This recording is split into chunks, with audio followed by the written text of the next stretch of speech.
Il faut savoir différencier le chauffeur de taxi qui est détenteur d'une formation spécifique, appelée le CCPCT, donc le certificat de capacité professionnelle du conducteur de taxi, et l'ambulancier qui est issu d'un autre cursus, le diplôme d'état d'ambulancier, le fameux DEA. Alors, ce n'est pas la même formation ni les mêmes fonctions. Lorsque souvent on pense aux ambulanciers, il est courant de les assimiler à des simples chauffeurs de taxi. Et cette idée, en fait, cette idée reçue, elle est répandue. Elle réduit vraiment leur rôle essentiel dans le système de santé et elle ignore les compétences vraiment et les responsabilités que les ambulanciers assument au quotidien.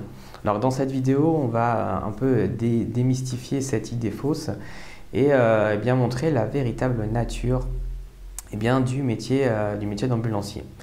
Alors, les ambulanciers ne sont pas seulement des conducteurs, ils sont formés aussi pour fournir des soins dans les situations d'urgence notamment.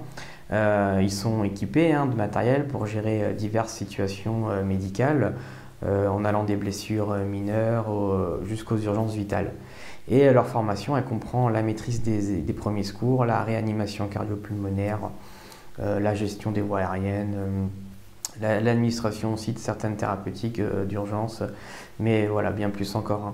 Et du coup, ces compétences, on va dire ces compétences dans le médical, ça les distingue clairement des chauffeurs de taxi.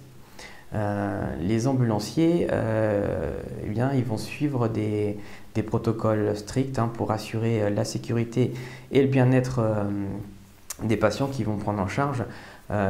Ils travaillent souvent en étroite collaboration avec les équipes médicales et les ambulanciers doivent respecter des procédures précises pour éviter d'aggraver l'état des patients. Que ce soit pour la prise en charge sur le transport, prise en charge sécurisée des patients, l'administration de certains thérapeutiques ou la communication aussi avec les hôpitaux, les cliniques.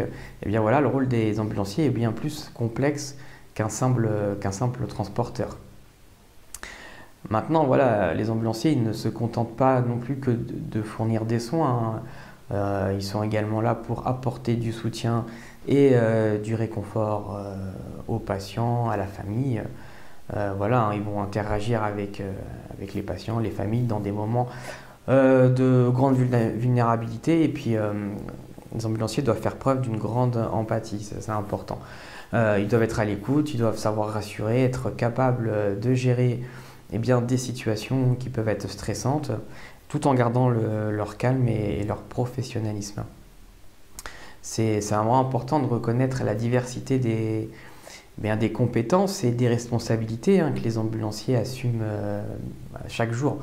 Parce que bien loin d'être, comme je disais, de simples chauffeurs de taxi, ils sont des professionnels de la santé qui sont formés pour répondre aux besoins médicaux d'urgence au niveau des patients.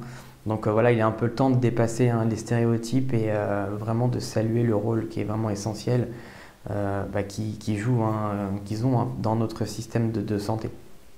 Alors effectivement, bien que certaines licences de taxi elles possèdent un agrément de la sécurité sociale pour faire des transports médicaux, les personnels ils possèdent des fonctions et des qualifications qui sont vraiment radicalement différentes.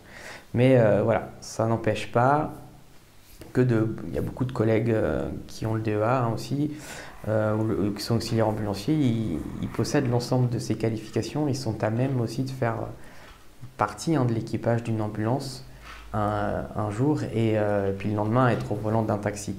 Donc après c'est différent, les modes de facturation aussi sont différentes et les tarifs aussi, mais c'est un autre sujet. Alors si la prochaine fois que vous verrez une ambulance passer, souvenez-vous qu'à bord se trouve une équipe qui est dévouée avec un patient et qui a besoin plus ou moins de soins rapides. N'hésite pas à t'abonner à la page et moi je te dis ciao ciao.